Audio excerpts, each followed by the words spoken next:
Hello, good morning, good afternoon, good evening, whatever it is where you are, and welcome back to another episode on the Annoy Dad job. Today we've got that scary job again. Yeah, that's right, we're going harrowing. It's very harrowing. But to be able to go harrowing, I need to use the tractor. Oh, that's heavy. And I went to use the tractor yesterday, and the battery was flat on it.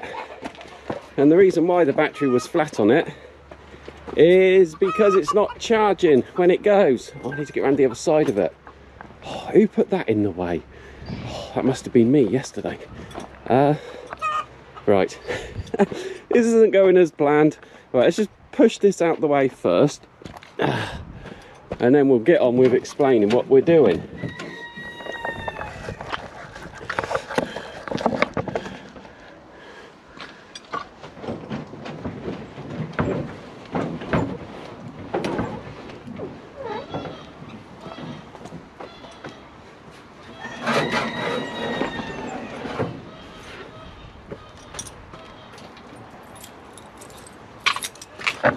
That was trickier than what it should have been because it's actually ridden over the plastic, so it wasn't as easy. So anyway, as I was saying, I went to do this yesterday, but this thing has got what's called a dynamo. I've explained it before, I do believe. If we come around here, there you go, one of these things, dynamo.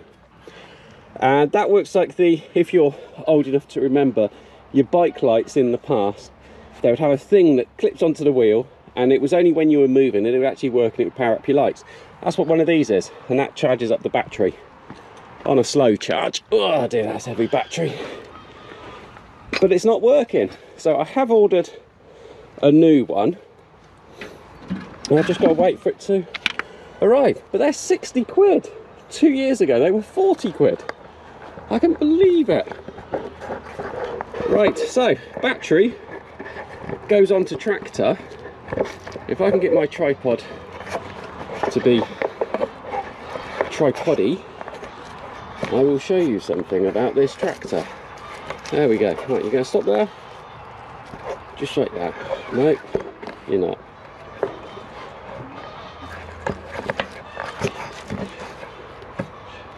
There we go. Right, so this is the power that goes off to the tractor, and it goes around and it does things, and you connect that to the negative terminal on your battery.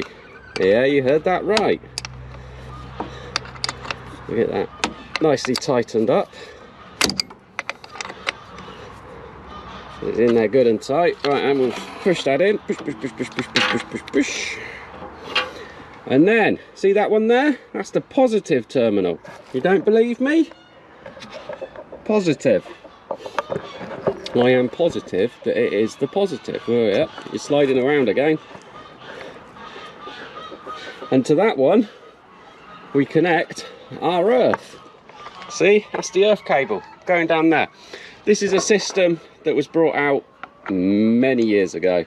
It's very old. It didn't really last a lot when you get onto some of the newer cars and where they start going with the negative earth. These ones, with the olden days, they were always with the positive earth. Just one of the things that they did anyway. There you go, tractors with Annoy Dad. So we're all done there. That's all fine and sorted. Right, let's get it locked down. I still need to carry on with the restoration of this at some point. I think it's going to take longer to do the restoration of this than it is going to be to do anything else. Put that back in. I just grabbed the keys from out of the lawnmower when I was there. My son was driving it yesterday and very helpfully left the keys in it overnight, so that's probably got a flat battery as well. But hey ho, diddly do. Put the key in, turn the ignition, so the ignition is now on. Oh, take the jug off the top of the exhaust. That jug is there, just put it there. That jug is there just to stop water going down the exhaust. Not that it makes an awful lot of difference. And we should have a primer button on this, one that you press and it just squirts a bit of diesel in, and it should be just here somewhere, but we don't have one, which is a bit of a pain. So we have to rely on everything going and everything starting up. So we press this for about 40 seconds. I'm not going to make you wait for 40 seconds. Okay, so some days she really does struggle, and I'm not sure if it's because it's not got that primer in there or not, but she really struggles, so I have to give her a little bit of a helping hand. Not a huge helping hand, and I only do it when I'm starting her from cold.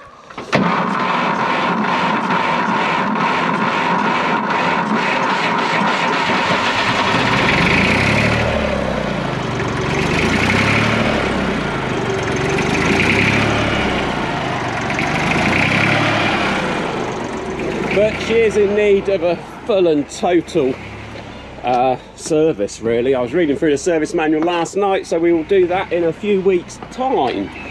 Right, I'm going to get her out of here and get her round to where we need to go.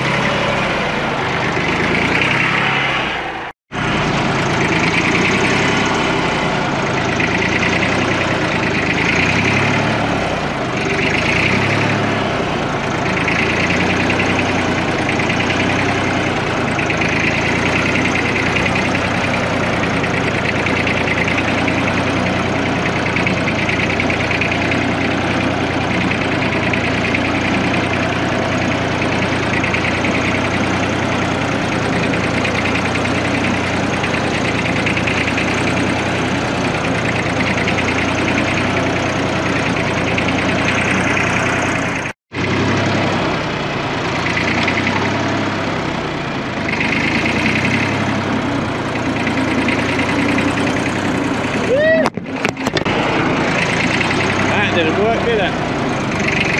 Yep! Get him up, get him up, get him up, get him up, get him up, get him up, get him up! Get him up, get him up, get him up, get him up, get him up, get him up, get him up!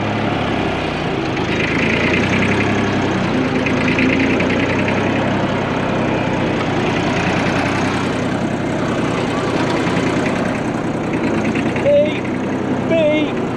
Caution! Tractor reversing!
There we go, a bit quieter now, isn't it? So, as you would have seen, I've just reversed it back, and here is the harrow. You would have seen I had to get Dum Dum and Dum Dummerer out the way there. We've moved on down to this field because there's more grass, and because I want to harrow here, and the reason for the harrowing is because somebody's coming to look at this, and I just wanted to look a little bit smarter than what it is. But yeah, where they are now, down in that bottom corner there, where my finger's pointing, there's a entranceway. There's a car coming along it now, you might be able to see it. Entranceway that goes down to a holiday park down there. And we've always had people coming up to the fence and having a look at the horses whenever they've been down there. But I was down there the other day, and laid on the floor in our field, there was a load of cabbage, broccoli, a couple of other unidentifiable pieces of vegetable, and some carrot bits. If you've got horses, you know that horses chew carrots and they drop little bits of it out the corner of it. It was all over the floor down there, so I got hold of She Who Must Be Obeyed, and she went up the wall, absolutely. So we've now got signs down there that basically say, don't feed the horses. And fingers crossed, that might start working, because the last thing we want is more bloody vet's bills or anything like that going on. So anyway, back to the harrowing. If you watched our last video, you will remember that I pulled the harrow in, and then I said I'm not quite sure how I'm going to get it out because there's no room to get it out. So what I've done is I've pulled it back as far as I manually can, but I've now got to pull it all the way out. So I'm going to pull it upside down, get it into that field, and then I'm going to pull it back the right way, and fingers crossed it'll work. Who knows? Maybe it will, maybe it won't, but let's give it a go. I did try putting you up there, but my tripod sort of like didn't like it. So right, a little bit different than starting this time. Engine's already warm, no need to do anything. Make sure the pull to stop is in. There we go, she just fires up.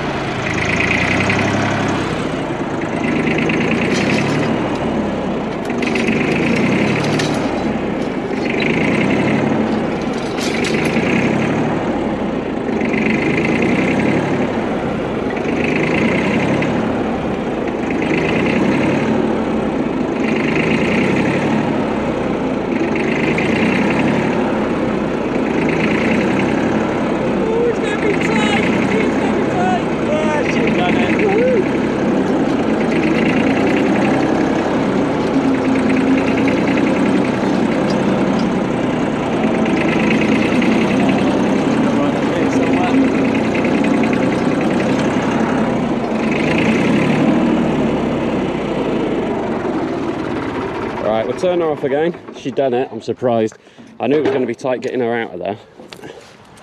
But it hasn't gone as bad as I was expecting it to. I've just got one little bit there which is mounded up, but we'll sort that out in just a second because we're pulling it backwards.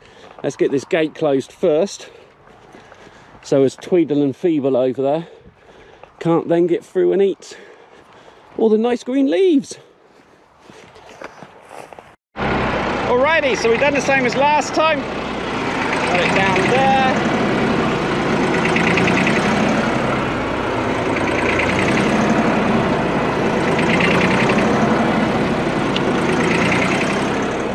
I will just say this probably is not the appropriate way of attaching it. But don't copy what I do, just laugh at me.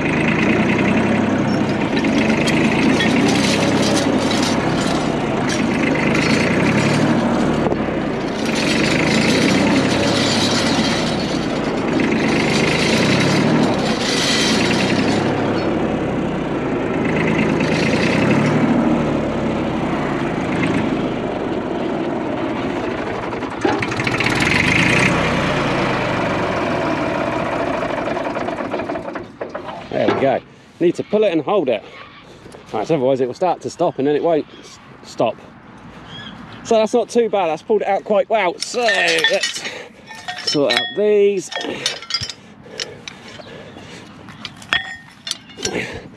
Okay, if you haven't seen one of these before, if you've missed our last video, you thought it was too scary, too harrowing. I've made that joke again.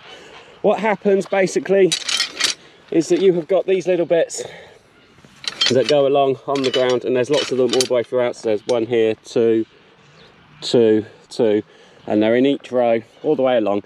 So they will go along and they will basically scrape over the top of the ground. And where there's let's try and find a bigger bit. So where there's bits of like grass like this, it'll pull it all apart. So where it's in a big clump like that, it'll pull it all apart, so as it's no longer in a big clump, because you can see where grass is left underneath. The grass goes yellow and then it dies. It's not very good. But it will also go over animal poo. So where we've got like drop-ins like these, it'll go over them and it'll break them up into smaller bits. So as smaller bits, as everybody knows, remembers from their maths lessons, smaller bits means greater surface area, means that it will decompose a lot quicker and it will get rid of it. So I am now going to spend my Easter Sunday morning. It is, look at that, what's that, 9:26, Easter Sunday, and I'm just going to drive around the field in my t-shirt harrowing. It's brilliant. I'll check back in with you in a bit.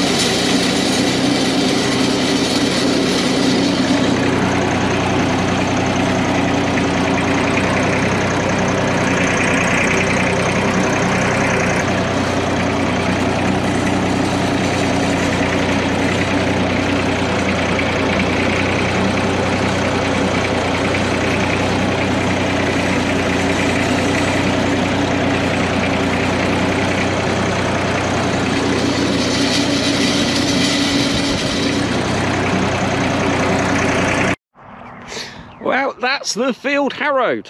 Now I will apologise, I have dropped the GoPro, I have cracked the screen, so if there's weird lines on there I do apologise. So if we take a look at what it's done, you can see this is like a normal horsey drop-ins, shall we call it that. And if we go to just over here, I will say I've done it in a circle this time, going round and round in ever decreasing circles. And last time I done it in lines, going up and down, up and down, up and down, up and down. And it is a lot better doing it in circles. So, normal horsey dropping we've just seen over there, and it's all clumped together in a little mass. And you can see here that it's been through, and it's literally just spread it all apart, broken it all down. So what that now means is that the sunlight can get in and attack lots more of it. There's an aeroplane going over. I ain't ever going to make it onto big TV, am I? Not with aerial photography like that.